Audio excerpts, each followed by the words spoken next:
Real love. What is real love? എന്താണ് യഥാർത്ഥ പ്രണയം? Does the Quran accept love or reject it? It purifies it.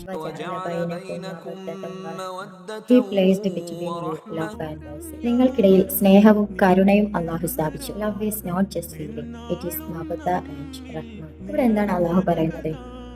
Love എന്ന് പറയുന്നത് ഒരു ഫീലിംഗ് മാത്രമല്ല, ഇറ്റ് ഈസ് മവദ ആൻഡ് റഹ്മാൻ. മവദ എന്ന് പറഞ്ഞാൽ deep love, Rahman care and Mercy. Real love എന്ന് പറയുന്നത് നിന്റെ ഹൃദയം ശാന്തമാക്കുന്ന പ്രണയമാണ്, നിനക്ക് സേഫ് ഫീൽ തരുന്ന പ്രണയമാണ്. സൂറത്ത് റൂം വോയ്സ് 21.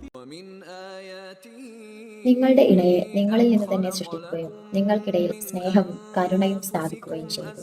ഇവിടെ ലവിനെ കണക്ട് ചെയ്യാൻ അള്ളാഹു ഉപയോഗിച്ചിട്ടുള്ളത് രണ്ട് വേർഡ്സ് ആണ്, മവദ ആൻഡ് റഹ്മാൻ. ഡീപ് ലവ് ആൻഡ് കെയർ, അത്രയും ആഴത്തിലുള്ള പ്രണയമാണ് ഇവിടെ പറഞ്ഞിട്ടുള്ളത്. നിന്റെ ഇണയെ ഡീപ്പായിട്ട് പ്രണയിക്കാനാണ് ഖുർആൻ പഠിപ്പിച്ചിട്ടുള്ളത്. ഇതൊരു ടെമ്പററി ഫീലിംഗ് അല്ല, ലൈഫ് ടൈം ബോണ്ടിങ് ആണ്. ഖുർആൻ എന്തുകൊണ്ടാണ് അൺകൺട്രോൾഡ് റിലേഷൻഷിപ്പിനെ പ്രോത്സാഹിപ്പിക്കാത്തതെന്ന് ചിന്തിച്ചിട്ടുണ്ടോ? തീർച്ചയായും ഇത് തെറ്റായ വഴിയിലേക്ക് തന്നെ നയിക്കും. മാനസികമായും ആത്മീയമായും പ്രശ്നങ്ങൾ ഉണ്ടാക്കും. അതിനാൽ ഇസ്ലാം പറയുന്നു, പ്രണയം സ്റ്റാർട്ട് ചെയ്യേണ്ടത് വിവാഹത്തിലൂടെ മാത്രമാണ്. അപ്പോൾ അത് ശുദ്ധവും അനുഗ്രഹീതവുമായിരിക്കും. ഇന്നത്തെ ലോകത്ത് എന്താണ് പ്രണയം? Time pass, attraction, broken heart. എന്നാൽ ഖുർആൻ പറയുന്നതോ റെസ്പെക്ട്, റെസ്പോൺസിബിലിറ്റി, ഹലാൽ റിലേഷൻഷിപ്പ്.